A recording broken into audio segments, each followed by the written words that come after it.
right. Hi, everybody. I am Courtney Kazemchek. I am the senior social media manager at Visit Pittsburgh, and I just want to thank you all for taking the time out of your day to come listen to me talk today. I will try to keep this as fun, as engaging as possible. But if we could just keep questions till the end, that would be awesome. And if you forget them, write them down or throw them in the chat, and we will get to them at the end. So yeah, let's get started.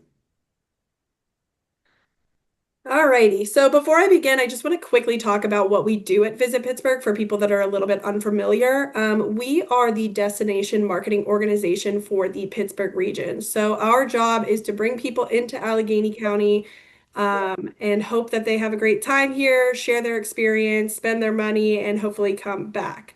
My job as the senior social media manager is to hopefully, put that all out online and make sure that people see us and they book their trip to Pittsburgh. So, jumping into things, we're going to quickly just go over some stats before we get into the fun part. We are all marketing professionals, so we know about the digital shift that is happening in marketing. Influencer marketing right now is outpacing traditional ads. It's actually projected to grow over 30. Good, I think. Okay. Yeah, Yeah. it went really Oh, somebody's not muted. Great. Yeah, so we're actually projected to grow over $32 billion by the end of 2025. Last year in 2024, this was about a $20 billion industry. So you could see year over year the projected growth, which is absolutely incredible. So if you're not working with influencers, it's about time you start. Overall, the digital shift, people are trusting humans, not ads. So the more authentic content that you are posting, the better engagement that you are getting. And people are using social media right now as a search engine. So if you're not creating online, you are invisible.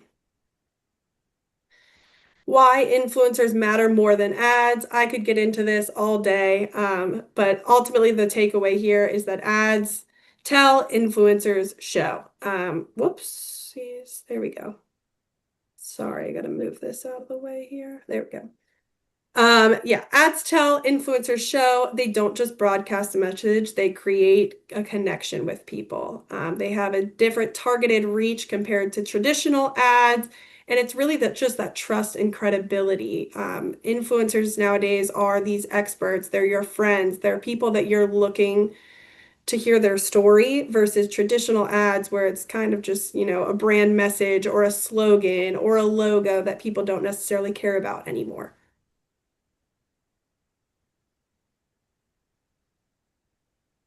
Nope. Why are we not moving forward? There we go. All right, let's take a look at travel.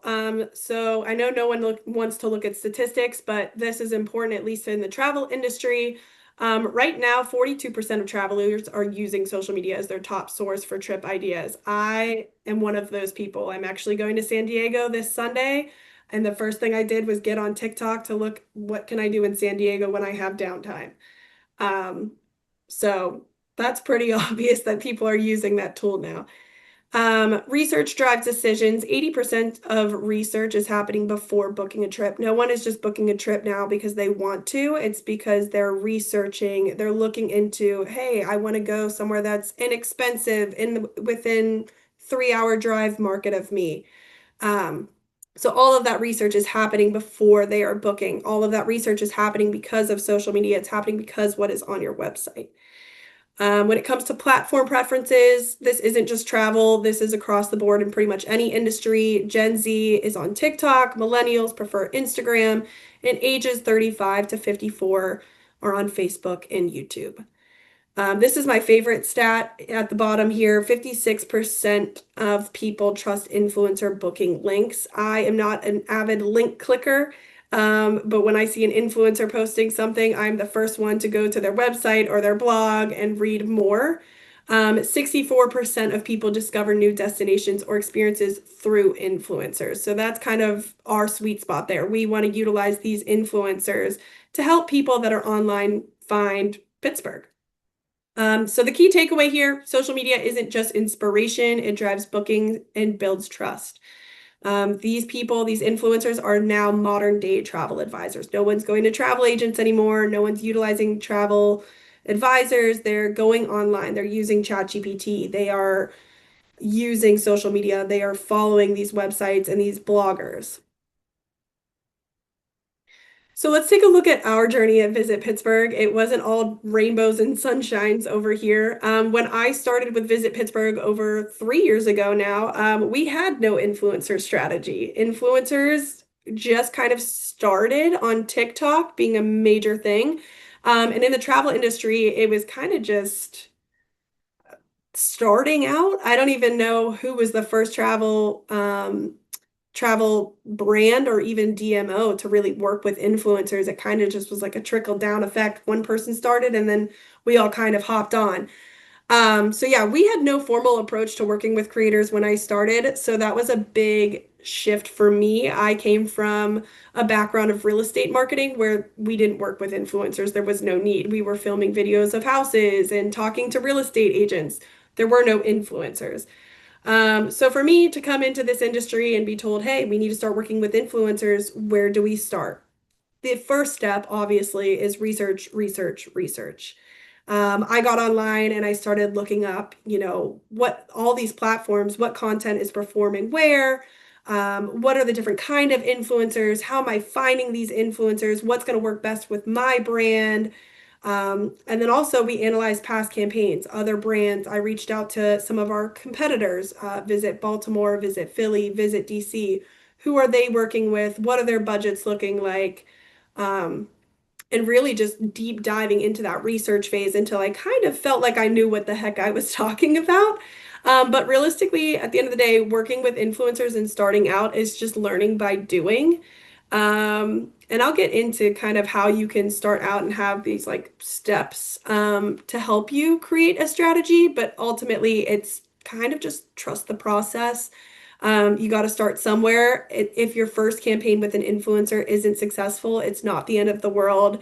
It doesn't mean that your brand shouldn't work with influencers ever again. It's just a learning process. So we will get into that a little bit later. But where are we now at Visit Pittsburgh? If anybody wants to take a picture of this, this is probably one of the most important slides. Um, this is also being recorded and shared later on, so you guys all have access to this. But our influencer marketing process at Visit Pittsburgh is broken down into these 8 steps. Like I said, that first step is really the research and the strategy where you're defining your goals, you're figuring out who your target audience is, what are the campaign objectives, and so on and so forth. From there, you know what you want to do, you know who you want to bring in. We have to set a realistic budget. This is always a hard part when you're starting out because you really don't know how much influencers cost. For us, what I realized quickly on is that they're expensive. So working with local influencers, you can go anywhere from $100 to $10,000. When you're working with a national influencer, you can go anywhere from $5,000 to $100,000. So really start looking at your resources. Look at this campaign. Is it a one post campaign? Is this a long campaign? How are you going to split this up? Um, and also, what is that anticipated ROI? What do you want out of this campaign? Next up, probably the most crucial step is the influencer discovery, and I have a whole separate section that will get into that. But how do you identify these creators? You want to make sure that they fit your brand. Are they, targeting your audience? What their campaign style is? What their content looks like? Again, we'll get into that a little bit later, but that is by far the most important part of the influencer marketing strategy. Next up is your outreach and relationship building. This is, shooting them DMs, shooting them emails, and really starting to create that conversation of, hey, we would really like to work with you. We love your content. And really building those authentic connections. For me at Visit Pittsburgh, one of my favorite things is meeting these influencers in person beforehand, which isn't always possible, especially if we're bringing someone in from out of town. But at least with our local content creators that we tend to work with at Visit, I love to just grab a quick coffee, maybe take them out for a drink, and really start building that relationship. It shouldn't just be a transaction. These are real people. And even though they're making their money at the end of the day, they're going to want to work with you and work with your brand more if you really have that relationship with them. So once you found your influencers and you created that relationship with them, what's next? Contracts. This is my least favorite part. I am not a numbers girl. I hate putting together contracts, but it is very, very important. This is where you're going to confirm those deliverables. How many reels are they posting? Where are they posting? What time are they posting? Usage rights is very, very important. Nowadays, a lot of influencers do what they call whitelisting fees. These fees basically ensure that, you're not using their content past a certain point. So make sure that's all written out in your contracts. If you want to have this content to use in maybe some print materials or maybe on your website, make sure that's all listed in your contracts. How long you want to use these. Maybe you'll have them for a year, maybe you'll have them forever. Those are those conversations that you want to have beforehand before you put these into a contract. Next up for us, itinerary planning. This is going to look different for everybody, but for us, we're essentially bringing people in to have a trip to Pittsburgh. They're showing off an attraction, they're showing off a restaurant, they're showing off their trip, the hotel. So what we like to do is kind of sit down and plan out their itinerary. Some influencers like a very loose itinerary with maybe just a few things to highlight, and then they will fill in their spots with, our recommendations or things that they've wanted to do. We have an influencer actually coming in October. She's highlighting a Pittsburgh Steelers game for us ahead of the NFL draft and that whole experience. Other than that, she's like, give me some recommendations. I'm going to go off and do my own thing and I'm going to make a great video out of it. So it's really trusting that she's going to do that. Some influencers, though, they like a very set itinerary. 9 to 10, breakfast at Sally Ann's, 10 to 11, Andy Warhol Museum. So it kind of changes as the influencer changes, but for us, itinerary planning is very, very important for us. Again, for your industry, you're probably not planning out a full itinerary for them. This is where you're going to really want to highlight, what you want them to post in the video. After you plan their itinerary, now it's time for the trip. For you guys, it might be the visit, depending on, your industry. But this is when they're actually coming to Pittsburgh. If it's a local influencer, they're going to that attraction, they're going to that restaurant, they're filming that content, and it's really starting that campaign rollout.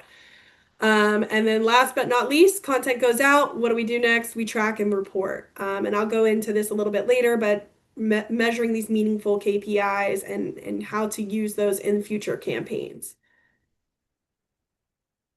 Okay, from stats to strategy, this is where we're going to kind of deep dive into everything, but this is what you'll learn today. Hopefully, by the end of it, you guys feel a little bit more comfortable with everything. But first off, we're going to craft influencer strategies that drive real results. Next up, we're going to learn how to discover and vet the right creators. Like I said, this is the most important part. And then we're going to learn how to measure success beyond vanity metrics and how to put authenticity at the heart of every campaign. So first off, building influencer strategies that align with goals. So once you've realized that you want to work with influencers, the next step really is trying to define what the objective of this campaign is. Are you trying to get more brand engagement? Are you trying to bring in visitation? Are you trying to get more engagement on your social media or on your website? Or are you trying to build your UGC bank with more photos and videos and just more content? Once you kind of figure out those objectives of that campaign, that's really when you're going to start looking into the influencers and who's going to help you reach those goals, essentially. So choosing the right influencer type, for us, we typically work with that micro influencer. Our sweet spot really is around 25,000 to 150,000 followers is typically what we go for, but it really depends on the campaign. What are they highlighting? But we usually like to work with them, one, because they're a lot cheaper than national, big names. We can't hire Alex Earl to come to Pittsburgh. We can't hire Charlie D'Amelio to come to Pittsburgh. We just don't have that in the budget. So who can we work with? We can work with these smaller micro influencers who are also trying to, gain exposure and really build their platforms. They also have very niche, highly engaged audiences, and so that has worked best for us. Obviously, big name brands, Dick's Sporting Goods, Waterboy, they're working with these larger macro or national influencers because they can afford it and that's better for their ROI. But most of the time for smaller companies, micro is that sweet spot. When you're looking to work with influencers, you want to make sure that you're matching that influencer type to the campaign goal and to your audience. You know your audience at the end of the day. You want to make sure you're matching. It's kind of a matching game, truly. You're matchmaking your audience to this influencer and hoping that it meshes together. On top of that, you want to make sure that it aligns with your brand values and make sure that it coordinates with everything else that your company and your brand is doing, along with PR, your website, your print ad. You want to make sure everything kind of cohesively comes together. So working with certain influencers will help kind of mesh that all together.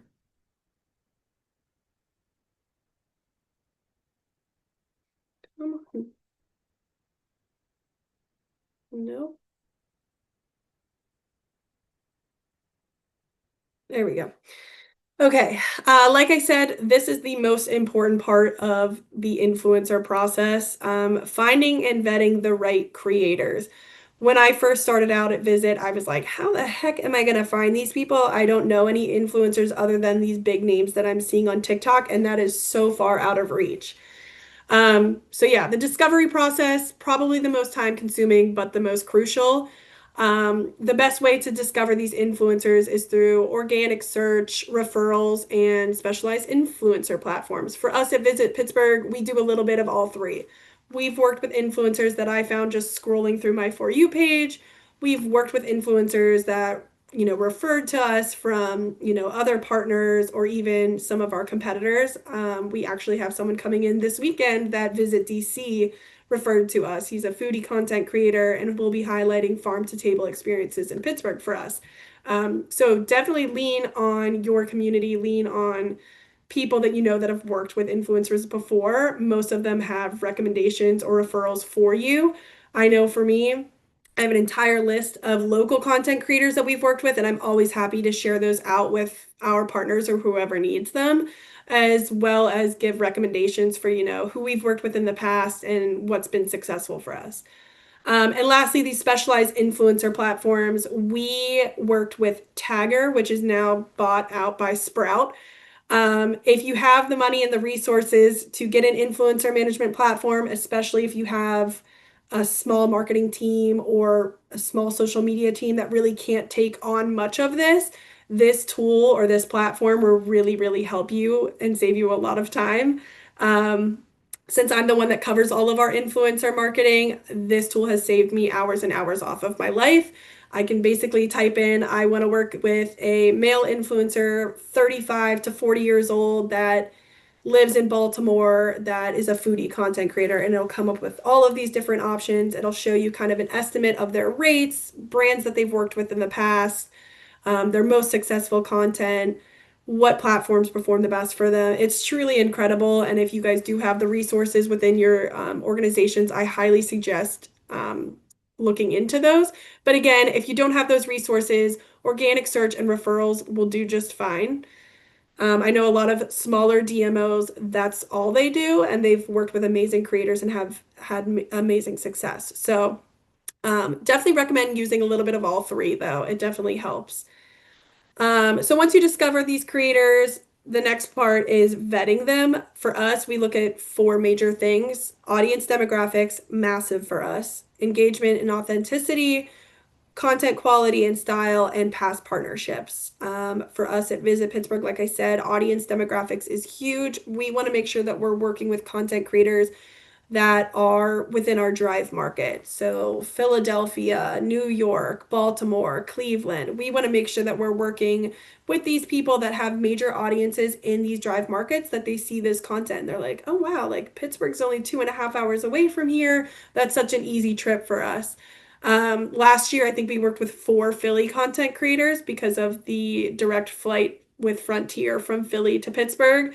And we saw an insane amount of people from Philly coming into Pittsburgh. So that was really, really exciting for us to work with them.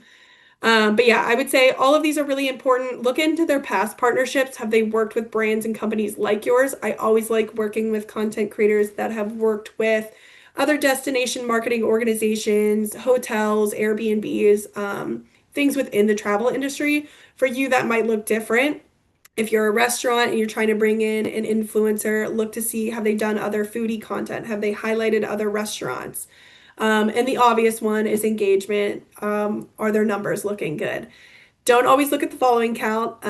We live in a world now where people can just buy their followers. That is no longer important. You really want to look at their engagement on their posts. Are people interacting? Are people commenting? Are they sharing this content? That's all very, very important. But that is the discovery and vetting process. Like I said, very important. Take your time with this, especially if you're just starting out. You shouldn't just pick 5 influencers right off the bat that you think fit. Really start to build this out and strategize, what will work best for this, and maybe this person won't work best for this one, but we'll keep them on the back burner. Really start to develop almost like an influencer database, and that'll kind of help you build campaigns in the future. For us, we work with a little bit of national and local content creators, like I said. Again, for every industry, this might be different. For us, we love working with both because it gives a little bit of different perspective. Local content creators for us, obviously, it helps bring Pittsburgh to life through their personal experiences. A few of my favorite local content creators, Alex Eats Too Much, Barry in the Berg. We love Food for Paul Russ. We love working with our local content creators, helping them build their platforms, but also we love using them as like a way to tell their story. Obviously, I'm from Pittsburgh. I can tell you anything about Pittsburgh, but I don't know everything about Pittsburgh at the end of the day. I don't know everything about sports, so sometimes we want to bring in a local sports content creator to help tell that story. I haven't eaten at every restaurant in Pittsburgh, so we're going to bring in a foodie content creator to help us tell that story of the food culture in Pittsburgh. And then with national content creators, totally different, but they showcase Pittsburgh to a broader audience with their authentic travel experience. So from getting into Pittsburgh, checking into their hotel, the attractions that they go to, the sports games that they go to, we want to see their very authentic travel experience. But that also helps us expand to a broader audience. Like I said, we really try to hit those drive markets. So when a Philly content creator comes in and they're highlighting their 48 hours in Pittsburgh, we're hoping that these people from Philly see that, they feel that, and they're like, wow, Pittsburgh looks awesome. It's such a quick flight or a quick drive away. We really want to go there. So like I said, strategic mix works perfectly for us. This might be different for everybody, but I highly recommend looking into both local and national influencers if you can. It really does ensure maximum impact for us, and it really drives awareness. Okay, next up, we're measuring success beyond vanity metrics. We typically track all of our KPIs via Sprout, but you can pretty much track on any social media platform, even if you don't have something to help you track. Instagram and Meta, it's great for you to be able to kind of pull people's information. That's all available to you. We love looking at the engagement quality, the reach and impressions, traffic and conversions, content performance, and brand awareness. You really want to kind of track for everything to make sure that you're crossing your T's and dotting your I's, making sure that these people that you're bringing in are going to, be impactful for you. For us, like I said, we don't really look at follower count necessarily. We look more at the engagement. Are people commenting on their stuff? Are they sharing this content? Who is this reaching? And also traffic and conversions. That's been huge for us. One of our campaigns that we just finished up, actually, our Kidsburg campaign, our summer, I'll get into it a little bit more, but it's our summer family-friendly attractions pass. So we actually work with a family-friendly content creator who has a family-friendly blog. She actually took her audience from the post to the comments to her website, actually, where then people could sign up. So it was great to see those conversions of how many people went from her video to her website and actually downloaded our Kidsburg Pass. She was able to share those numbers with us, which was incredible. But yeah, anyway, like I said, high follower count doesn't always mean impact. Really focus on the content that they're creating and the numbers behind the content. Prioritize those metrics that show real influence and audience engagement. Okay, and lastly, keeping authenticity at the heart of every campaign. Audiences respond best to real experiences, and we've noticed that even with our own content, influencers aside, they really like that POV organic style content, and that's what resonates with them. They don't want to see something that's, overly produced or scripted, or you can tell is an ad, or it has this fancy slogan that no one cares about. They care about that emotional connection that they're creating with the brand, creating with the influencer. Um, and so the way to do that, when we hire influencers, we kind of give them creative freedom. We obviously tell them what we want them to highlight when they're here.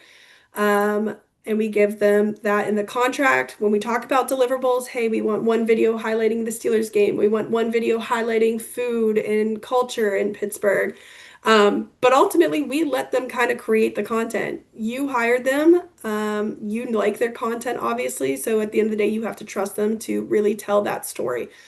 So I love giving creative freedom. Obviously, while they're creating the content, you can kind of go back and forth, always have them send you a draft before letting them post. But that's just the best way to really get that authentic experience across, and focus on that storytelling. I'll get into this a little bit later, but partnering consistently with the same influencers, like I said, the most important part, aside from finding these influencers, is really creating that relationship with them. If you create a relationship with them and you have a successful campaign, being able to work with them in the future or having them be able to refer you to other influencers that they know, super, super amazing. And it really fosters that trust and credibility.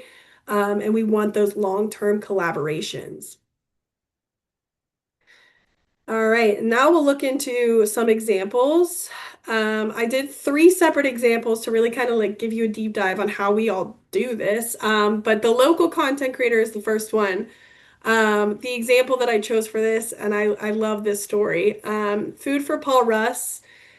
He actually reached out to us. He was doing foodie content. He was actually making his own food at home and filming it on TikTok. And he wanted to get into more of like the Pittsburgh food scene. So he actually reached out to us, said, "Hey, I really want to do a video with you guys. Is there anything that I can highlight for you? I want to do a roundup reel of, restaurants or whatever." And it actually ended up being around fish fry season. So I said, "Hey, I don't have time to do this. Any chance you want to go hit like 5 or 6 fish fries in Pittsburgh? Film them for us." And originally it was just going to be a UGC thing. But we ended up deciding to do a collaboration post. And I'm so glad that we did, because this was actually one of our highest performing influencer posts of 2024, even compared to our comp set, which was insane. So we look at our comp set again: Philly, New York, Baltimore, Cleveland, etc. I think I pulled like 12 different ones. This video of Paul's went off. It performed the best out of every single influencer that all of our comp set brought in. So I always love this success story. Another interesting thing too, because Paul was just starting out, he didn't charge us a dime. He was really interested in growing his platform, and he knew that partnering with us on a collaboration with our 150,000 followers would really help him kind of boost his platforms and boost his page. So we're like, heck yeah, let's do it. Why not? And then that ended up leading to more and more collaborations with him. I think he's ended up working on 4 or 5 videos now with us. He did fish fries last year and this year for us. He did best barbecue, best Latin spots. He is like our go-to foodie guy. And obviously, as he grows, he has now gotten more brand partnerships out of that, more collaborations, and he was able to kind of create his own rate sheet. So now he's getting paid. So we kind of helped him really boost his influencer story. So I always love sharing this example, and obviously the results speak for itself. 122% engagement rate is absolutely insane. Typically, good engagement anywhere from like 2 to 6%. So the fact that we had 122% engagement rate is insane. Um, but yeah, and also the fact that we had $10,000 estimated media value for a video that we paid $0 for is absolutely insane. The return on investment speaks for itself. But yeah, we love using local voices because high engagement content. It's very authentic. He's from Pittsburgh. He was showing us his favorite places to go during fish fry season. So it did not seem like an ad. It did not seem overly rigid that we were pushing this down people's throats. It was very, very authentic. It was his experience. And I can actually show you guys the video.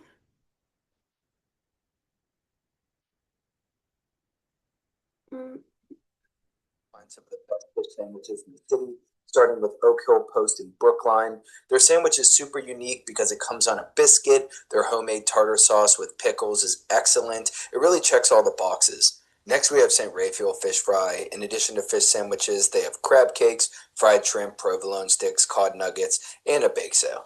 Swissville Fire Department may take the cake for best fish sandwich in the city with their beer battered cod. I like that everything is packaged separately, so if you get it to go, your bun won't get soggy. For sides, I got coleslaw, mac and cheese, and halushki, and put some of the coleslaw on my sandwich.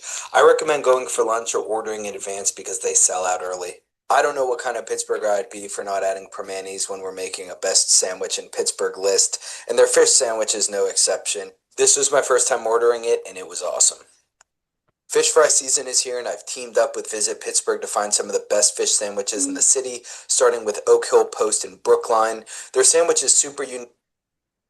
I think we can't see the video. Oh, you couldn't see it? No, I think probably it was in some other. Let's see.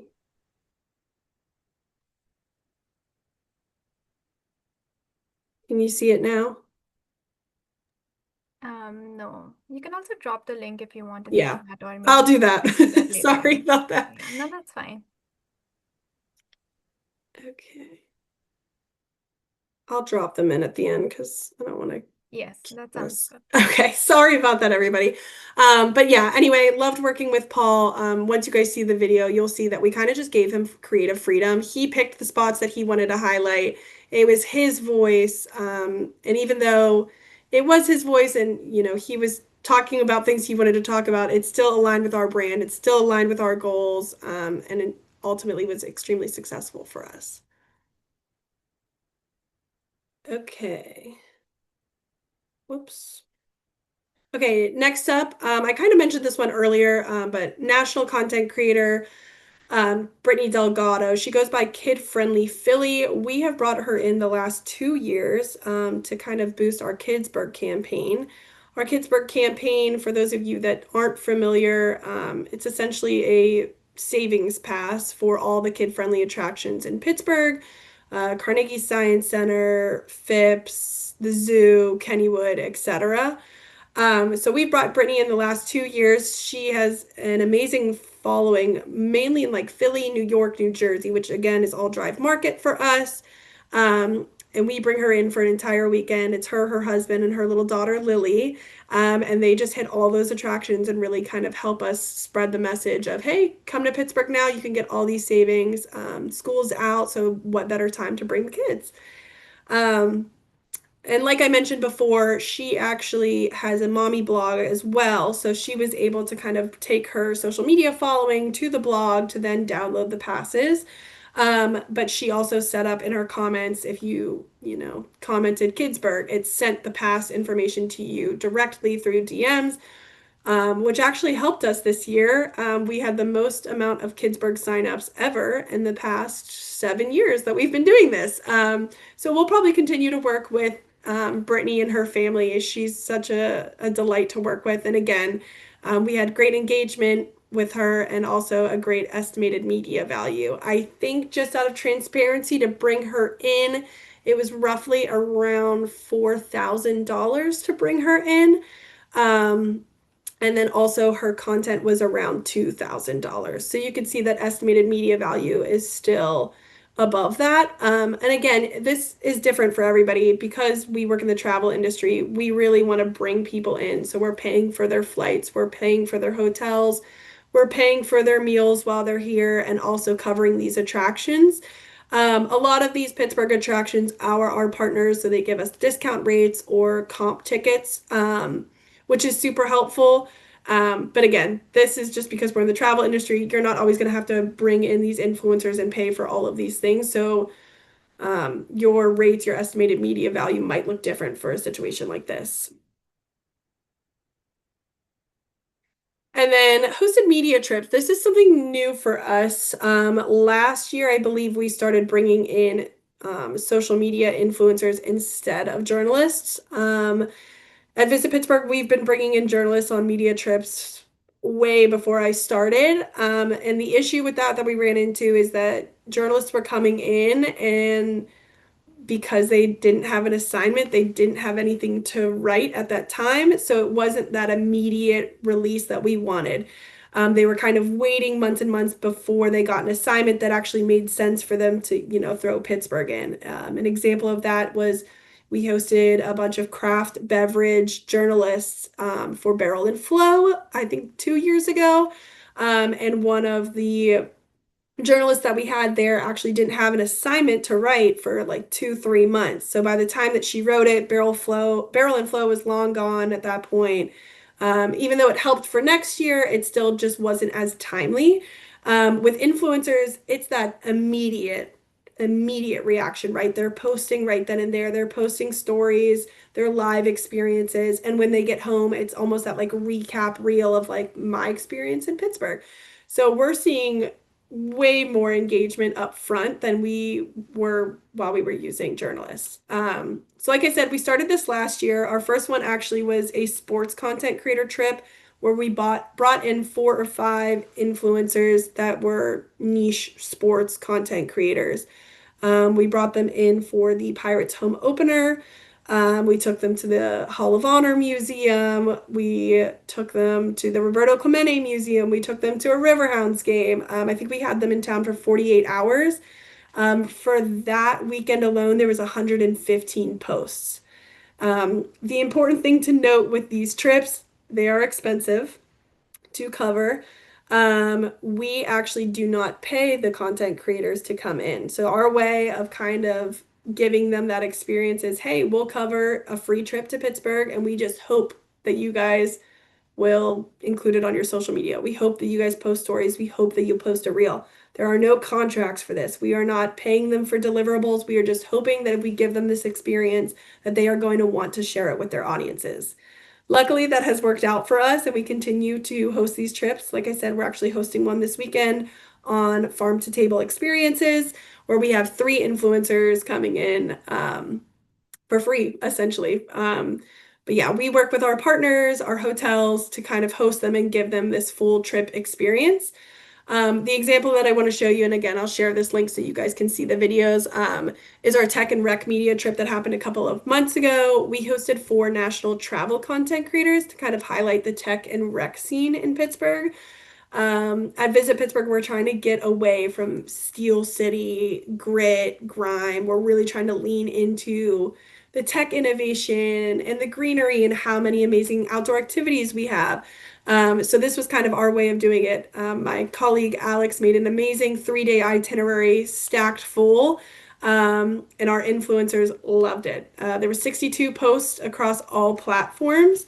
A little bit lower engagement rate, but you'll see the views that we received and the estimated media value made it totally worth it.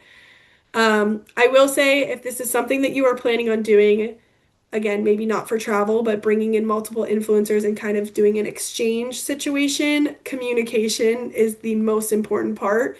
You want to make sure that you're letting these people know upfront, hey, we are giving you this in return for this, and make sure that they know that, because there is not a signed contract. But again, it's all communication. We have had no major issues with it. People are very upfront with us on whether or not they want to come and take the free trip, or if they're like, hey, I do content creation full time and I need paid for this. Then we just kind of move on and hope that we can use them for a different campaign and maybe like a one-off hosted trip. So my colleague Alex actually hosts these. She does an amazing job. Actually, she was going to join this and talk a little bit about it, but if anybody has questions about this later on, I'll try my best to kind of answer them. But like I said, this is something new that we're still kind of working on. I think we've hosted 8 trips so far, all of them very thematic: food and bev, arts and culture, tech and rec. And now we're starting to get into more of those niche topics. So farm to table food versus just regular food and cuisine. And that's pretty much all I have. So let's look at some key takeaways. Obviously, budget strategically. When you're starting out, it's hard to kind of know how much money to put forth for influencers. But the important thing to know is that investing across multiple creators often delivers better ROI than one mega influencer. So really start to lean in on those micro influencers and look for ones that maybe don't charge as much starting off. Vet carefully, like I said, most important part is that discovery and vetting process. It's important to note that not every influencer will align with your brand, and that's okay. Just because they're a big name and that they've worked with maybe some of your competitors or brands that you like does not mean that they're a perfect fit for your organization or your company or your brand. So really just focus on who's the best for you, who's going to really move the needle, who makes the most sense, right? And again, focus on that authenticity and the content quality that they are putting out. Measuring beyond vanity metrics, again, tracking those KPIs, saves, clicks, conversions, you can all see those on social media and just really deep diving into things that actually matter, not necessarily following count. Authenticity, non-negotiable. The whole reason that you guys are bringing in influencers, the whole reason that we want to, utilize content creators is for that person-to-person relationship. We want to create trust. We want that credibility. We want people to see this and think, hey, oh my gosh, Pittsburgh looks so cool. This person spent 48 hours solo traveling in Pittsburgh and went to all these amazing places. This is so cool. I want to solo travel there. You want to make sure it does not look like an ad. So do not give them scripts. Don't tell them what they have to post, what they don't have to post. Give them things that you'd like and just let them kind of have that creative freedom. And then lastly, timing and campaign cadence, posting at the right time for maximum engagement. For us, it's all seasonal. We don't want to post about sports when there are no sports going on. We don't want to post about outdoor recreation in the middle of winter. No one is planning their trip to go kayaking and mountain biking and all of these things in the middle of winter. So timing really is everything. Um, and yeah, that's basically all that I have. So if we want to open it up to questions. That was amazing, Courtney. Thank Thank you so you. much. We have a first question from Lindsay. Okay, yes. Lindsay, yes, you may ask your first questions, please.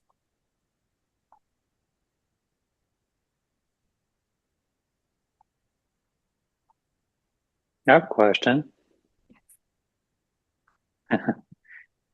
Great presentation. Thank you so much.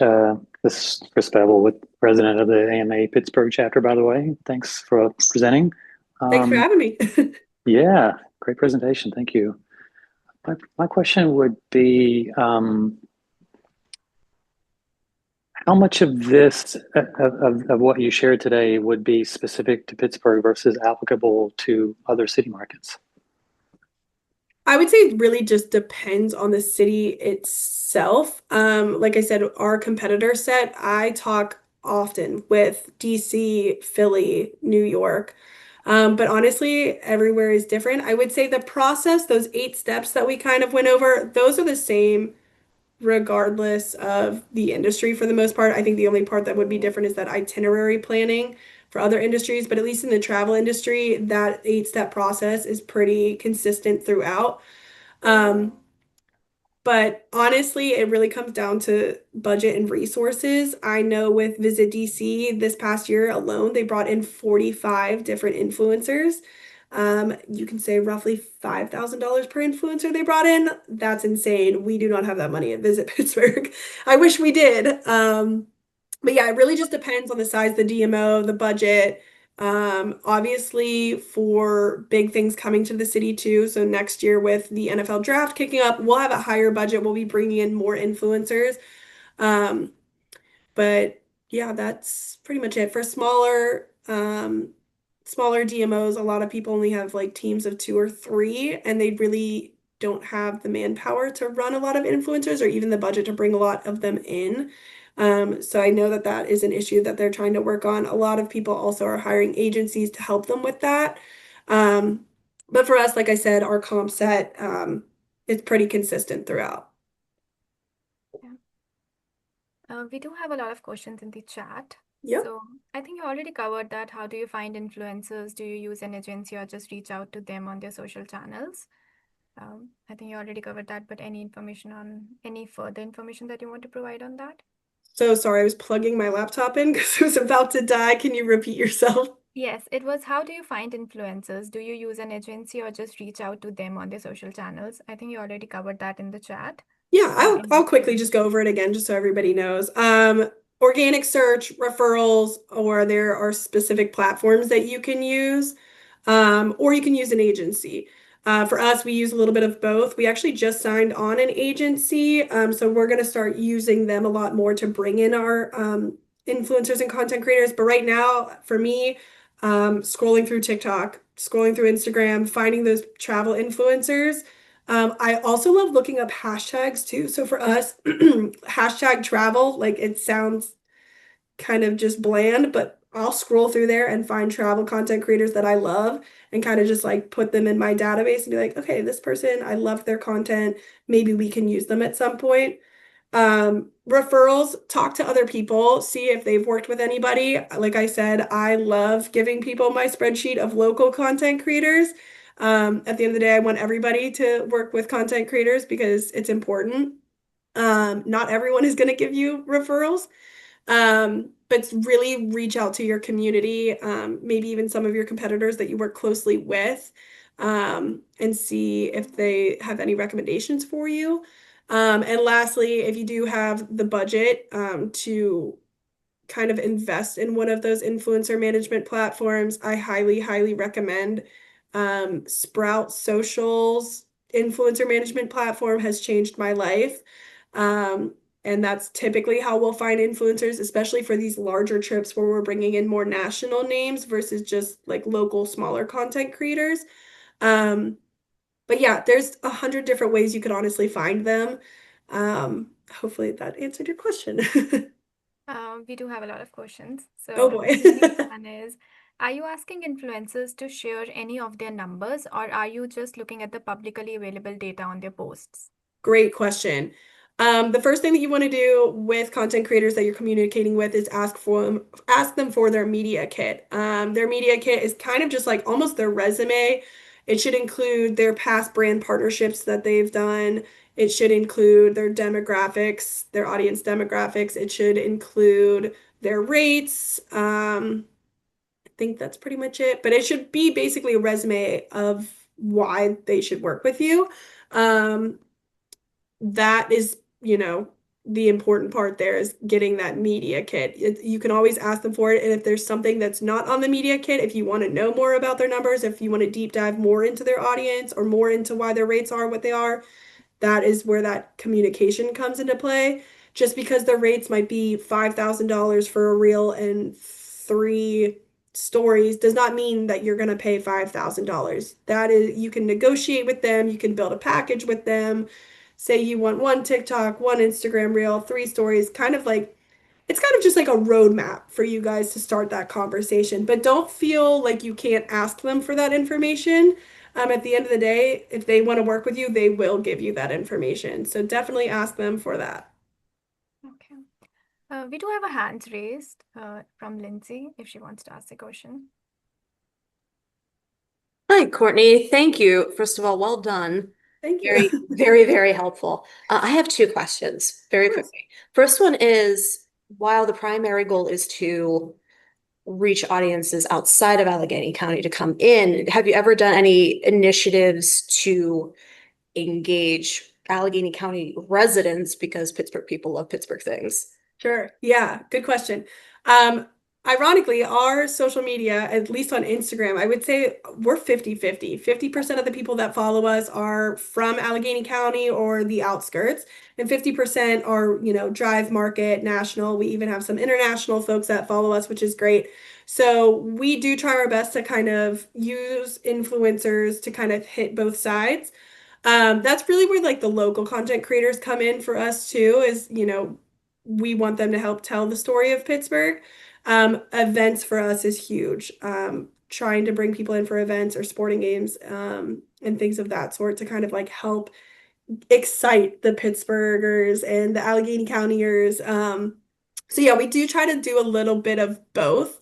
But for us at Visit Pittsburgh, our main goal is getting those people from outside Allegheny County to come in. We're tracking hotel room numbers, we're tracking visitation rates. So that is our main goal.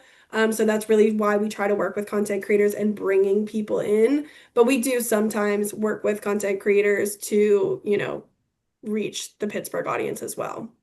Sure. Okay, and my second question is, let's say I'm like a Paul Russ, Okay. just say, Yeah.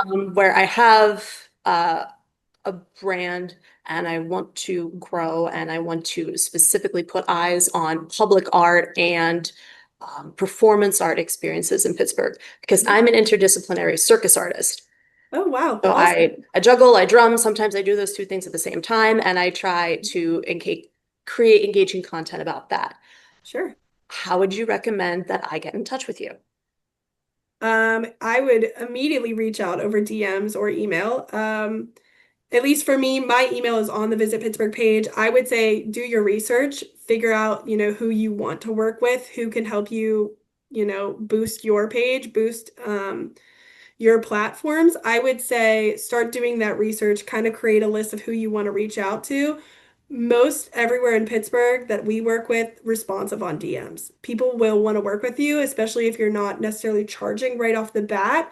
And if it's kind of that like mutual, I don't know. It's like that mutual partnership, right? Where it's like, okay, obviously we can help you grow, but is this going to benefit us as well?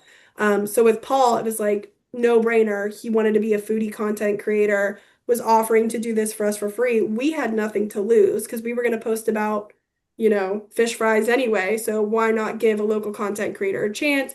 And we were able to help him kind of build that up.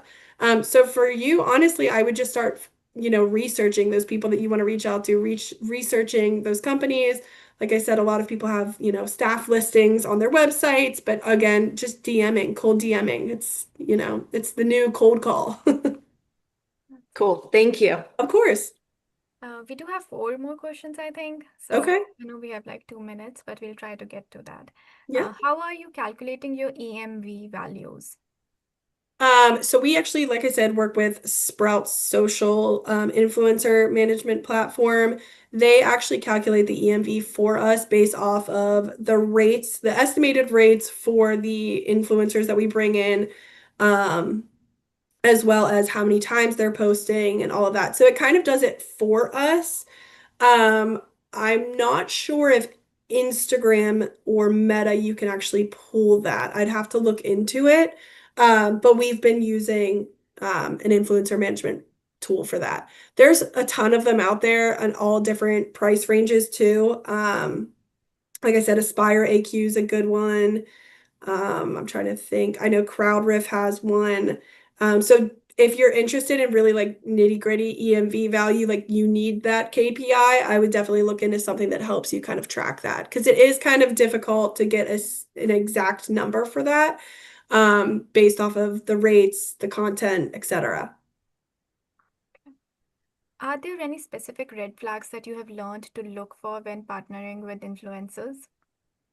Communication.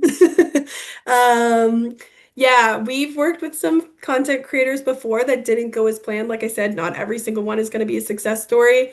Right off the bat, I can tell whether or not we are going to have a beautiful, harmonious relationship or not based off of communication. Um, if you sign a contract and don't talk to me for months until you come to Pittsburgh, that is not going to work. I just already know that the content is not going to be there. I like to have a relationship. I am friends with a lot of the influencers that we've brought into Pittsburgh. And so we're DMing, we're texting, we're, constantly communicating. They're sending me drafts to my cell phone and, hey, I think we should fix this. So, communication is a huge one. Also, like I said, if they're using this as just like a transaction on their end, like you'll be able to tell whether or not they just kind of want the followers and they want the money and they don't care. If they're set in stone on their rates and they're not willing to negotiate with you, that's also a sign. And again, right now we're kind of gearing into Q4 for us, so we're at the bottom of our influencer budget. So when somebody reaches out that wants to work with us and we don't have the budget, I'm like, hey, we'd love to maybe work with you in 2026. We'll be in contact. Red flag immediately if they don't answer or if they aren't appreciative of that, I will not work with you in the future. And then if we have worked with you and the content doesn't perform well and they're not like, oh, I could have done this or we should have done this, or maybe let's try to do another video. That's always one too. But I would say communication absolutely right off the bat. It's the same thing with any other business relationship. If you're walking into a meeting and this person is kind of cold and not communicative, you're not going to want to work with them, right? It's the same thing. Okay, that's great. I think this probably would be the second last maybe. I assume the influencers are using Reels primarily. Any traction from non-video posts? That's a loaded question. So right now we mainly bring influencers in and we focus on TikTok and Instagram, all video. I'm not bringing somebody in to post a couple of photos. Like that is not what we're investing in. And again, it's kind of hard to really get that storytelling, like that authenticity out of it by just a few photos. I know carousels are great, and I know it's kind of trending right now to have the carousels with the locations. Those are fine, but we mainly are only bringing people in for video. It's the most authentic. It's the most bang for your buck, truly. But we focus mainly on Instagram and TikTok. Again, it kind of depends on the audience that we're trying to reach. If we're trying to reach that younger Gen Z audience, then we'll go TikTok. If we're trying to reach a little bit older audience, we'll go Instagram. A lot of them will cross post too. So if you're paying for a reel, they're going to cross post it on TikTok anyway. Like it's content for them. They want the views, they want the engagement. But it's pretty much all video. I would not pay money for a carousel. Okay, that is great. If you have time, we can look at 2 more questions. Yeah, I have a couple more minutes. Okay. I think this is a follow-up for the earlier question that they were asking. It was asking more about once you have secured the partnership with the influencer, are they reporting back on the video or posts they made after the fact? How do you make sure the numbers are consistent from influencer to influencer? So the conversations that we're having after the post is happening. So once the post is live, that doesn't mean that the communication between the influencer and the brand has stopped. For us, again, we use Sprout's content creator influencer management platform where we kind of track all of our stuff through there. And we can communicate with them on there. Most of the time, like I said, I'm creating these relationships with them. So I'm texting them or emailing them, being like, hey, maybe we could do an extra push. Can you post it to your story or something like that? I'm sorry, I totally blanked on the rest of the question. How do you make sure the numbers are consistent from influencer to influencer? They're not going to be consistent. That's the name of the game with social media. Unfortunately, it's not always going to be consistent across the board. If you're bringing one influencer in for 3 videos, one video might perform amazingly and the other one might tank. You might work with somebody consistently over and over and over again, same situation. So there really is no way to tell necessarily. But these influencers know their audience more than we do. So at the end of the day, they know what's going to resonate the most. So hear them out, listen to them when they're saying, oh, yeah, I definitely want to highlight the Steelers game, but, my audience really loves the tailgate behind the scenes type stuff, not necessarily the sports. Listen to them because they know their audience. Let them do that, and the numbers will show for themselves. And if they don't, then that's when that communication happens. Hey, this one didn't work. We'd still love to work with you because your audience is our, target audience. Maybe let's chat about what we can do differently and then kind of try again. But again, just listen to them, trust them. They know their audience better than you do. And that again is just that communication. Okay, thank you. I think you have already answered that. How do you keep up or find new and upcoming micro influencers? It is through organic search and through the Yep. platform that you mentioned. Okay. Yep. Thank you so much, Courtney. I think it was really nice and having that curtain pull up and just see how this strategy and influencer, which is an upcoming thing and definitely here to stay, how it all works. And especially with Visit Pittsburgh, we had a lot of comments in the chat, but they said that this is their true source where they actually go to find local events. So Thank you, thank guys. for the work you are doing. And it was really amazing. It was really amazing to have you here. And